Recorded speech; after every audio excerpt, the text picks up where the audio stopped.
Hello guys, my name is James and welcome to another Eurovision reaction video with me.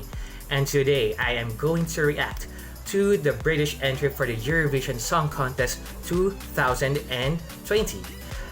The name of the artist is James Newman, not James Habitant but James Newman, and the name of his song is My Last Breath.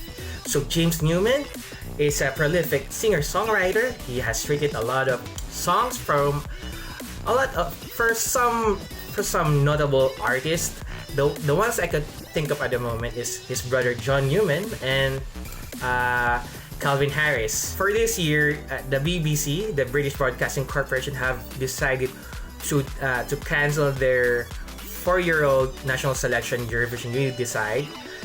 In order to go internal, they teamed up with record label BMG in order to find their artist and their song for Eurovision. In the end, we finally have our song and artist after a couple of days of chaotic chaos. Prior to the formal announcement of James Newman and his song, there have been some chaos happening online, most especially on Twitter, where his brother John has been sending some cryptic tweets. Early on, people thought it was going to be him, but he's not a signed artist of BMG, so all eyes were on his brother James. And then there was a sort of leak and then everything has been confirmed. And yes, I was able to tune in actually to BBC Radio 1 while I was at work, and I was able to hear the song for the first time, and I needed a second listen once the music video has now been released on Eurovision.tv. So I'm pretty excited to watch it and be able to immerse in the experience. So let's get to it and start reacting. Ooh, this is so exciting.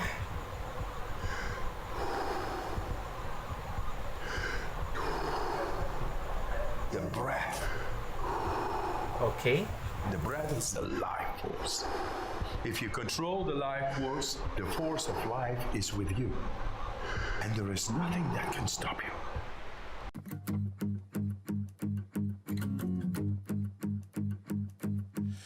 Some people let go, some people let love slip away. Yeah. I like it. But I'm gonna hold on. Bop. When no one believes, I'll keep the faith. Sounds very Britpop. I know that we're in trouble, but I swear that we'll survive. If we were deep sea divers, and no one came to find us. If you had nothing left, I'll give you my last breath. I'll give you my Last breath. We all need a lifeline, someone to call. That's bound to stop your tracks. It's all good in the good times, but I'll still be there when it all goes wrong. Yes, I will. If we were deep sea divers, and no one came to find us. If you had nothing left, I'll give you my last breath. I'll give you my last breath. And I know that we're in trouble, but I swear that we'll survive. If we were deep sea divers, and no one came to find us. If you had nothing left, I'll give you my last breath. I'll give you my last breath.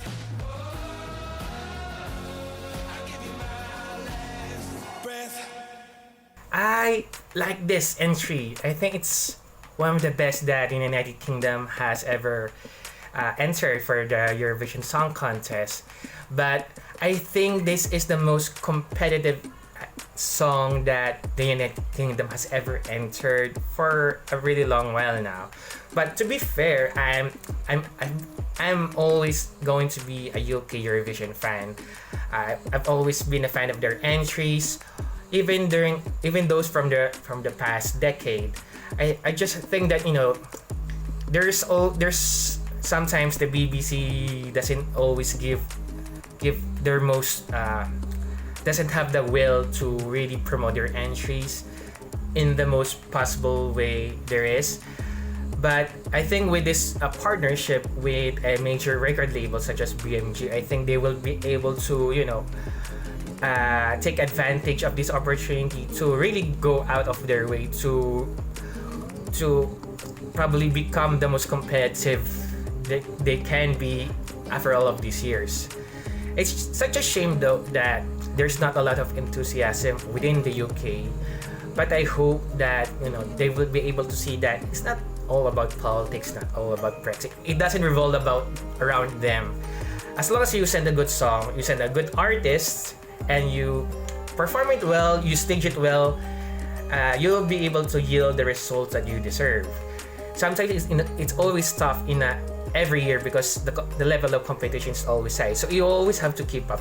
And given that the United Kingdom has a thriving music industry, there's always the pressure of having your entries reflect that industry. Which is the same thought applied to Sweden and Italy, which both have similar robust industries of their own. This has the qualities of a really good song for Eurovision. It doesn't necessarily is a song written for the contest, but the kind of song you enter that just happens to be for Eurovision, but not necessarily something that you write for Eurovision. I can see this being played on the radio when you're on the road, and there's really not much to complain about this, but I think the live performance will make or break this entry, and I have full confidence that the UK will deliver. I mean, there's always an assurance that they will always deliver in terms of staging, because that's one area of expertise that they always excel at. I mean, look at 2008, 2014, 2017, 2016, and 2018. Sans the stage invasion thing. Although there have been times where they drop the ball, but they have more hits than misses.